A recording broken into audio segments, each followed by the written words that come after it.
Every year, sometime early spring, many European countries are shifting their time, daylight saving time. And the whole idea is that it saves energy because we use the daylight better during the entire day. But people have to adjust. They have to adjust to changing the clock. At Eindhoven University of Technology, interesting research has been done on how many days it takes to adjust to that clock and what can be done to improve the transition from wintertime to summertime.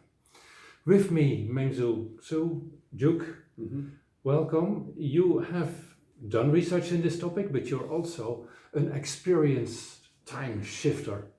You come from China, a huge country with many time zones, and all of China has one particular time zone. Then you come to the Netherlands, and suddenly here we change the clock. How did that go?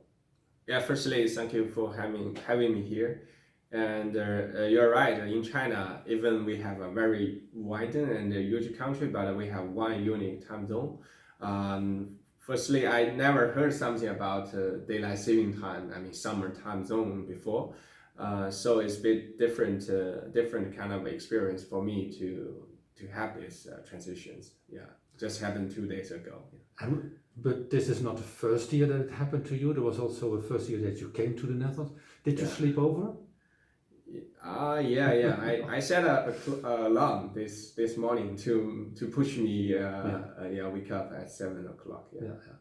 So shifting the time takes people a couple of days to get used to that. That is what your research is about. But I'm also interested in how a country like China does that. From which part of China did you come? Very much from the west or from the eastern part of it? Yeah, I'm from the eastern part, Shanghai, and I think the time zone used in China is more or less fit Shanghai, but not for the western part. So you were lucky, but if you live in the west, yes, then you're almost off like 3 hours by the world clock, so it more or less feels like you have to wake up at 4 o'clock in the morning. Yeah, it's very different, especially for like in the summer. The people living on the most western of China, they may wake up a little bit later. The sun was rise maybe at 8 o'clock or something, and the sun goes down at maybe 10 o'clock in the evening. So effectively, the Chinese shift their activities to adjust to the light and not really strictly adhere to everyone wakes up at 7 a.m.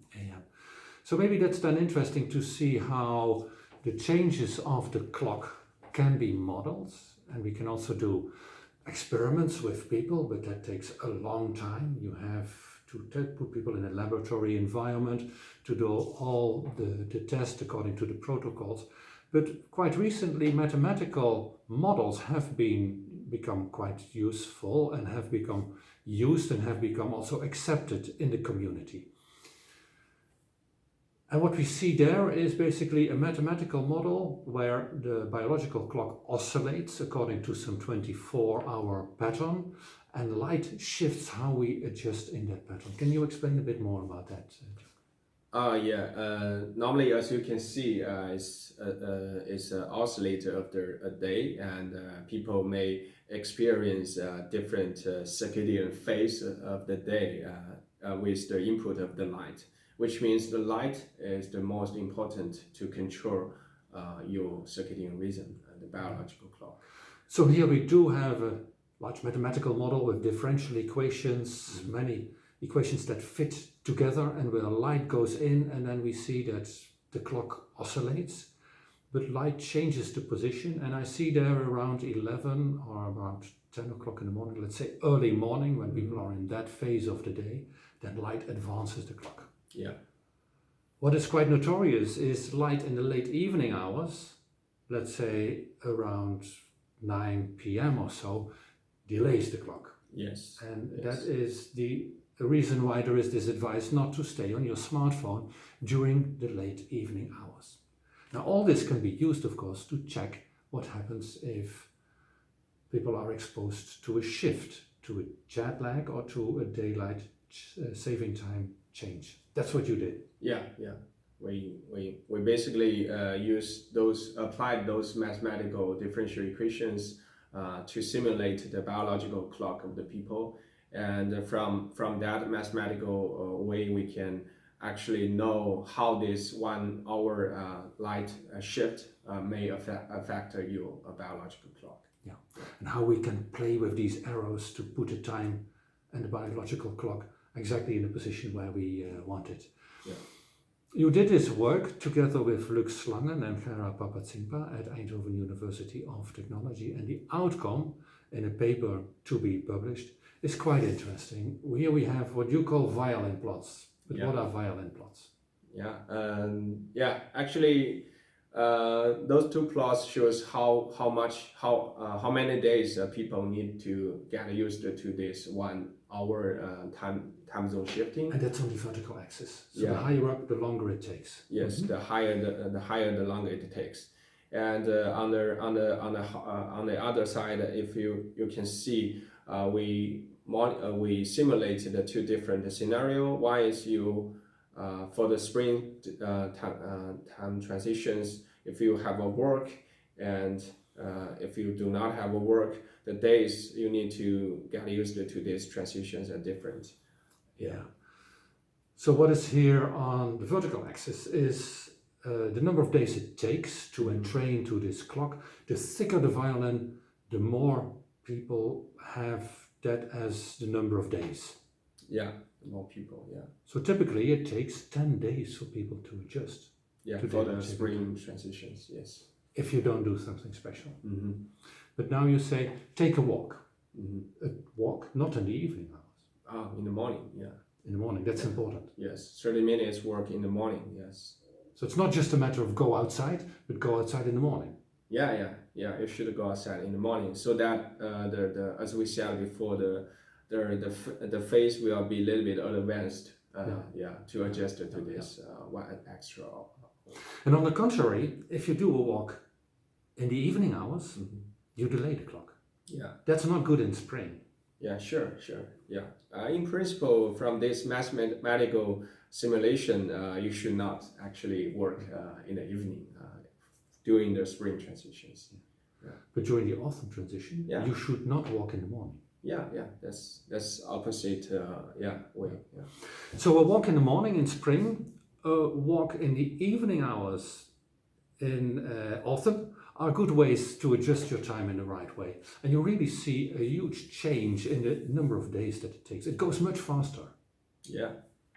For the autumn transitions, if you do nothing, it may take about 1 week to adjust to this transition. But if you work in the afternoon, somewhere maybe 3 or 4, or 5 or 6 o'clock, then the transition may only take 3 days in general. Yeah. You did this work together with Lux Slangen and Gerard Papatsimpa at Eindhoven University of Technology. These are mathematical models, but there's also a lot of evidence from real people. Yeah. And do they compare well? Yeah. They're fitting well. Yes. Our results are fitting with those experimental observations. Yes. Normally, a lot of studies show that people normally take 1 or 2 weeks, 2 weeks to adjust to these transitions. But then I guess these are studies where you have to ask 20 people to do an evening walk or a morning walk and to see whether it works or not. Now, this could be done with mathematical models, so with virtual people, which is much cheaper, much faster, and it's an interesting way of testing what could be done, provided, of course, that we get a validation afterwards and check it with experiments that can then be limited. Interesting results, but now human people live indoors for 80% of the time. Going out for a walk is, of course, important to get a lot of bright sunlight. Hopefully the sun shines, which is not always the case in the Netherlands. It's a pity, yeah. But of course, we can also do something to the office lighting.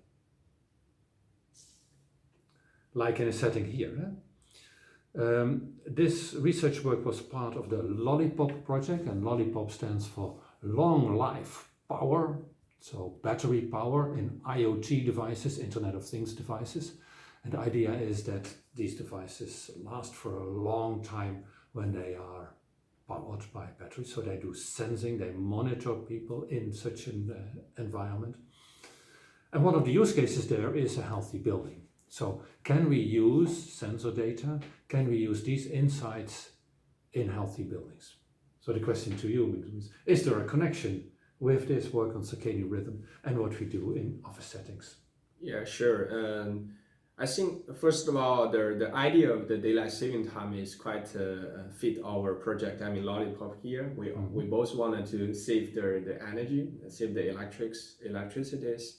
And as you said, if we can do the monitor within the building, and we can better know people, such as the biological clock.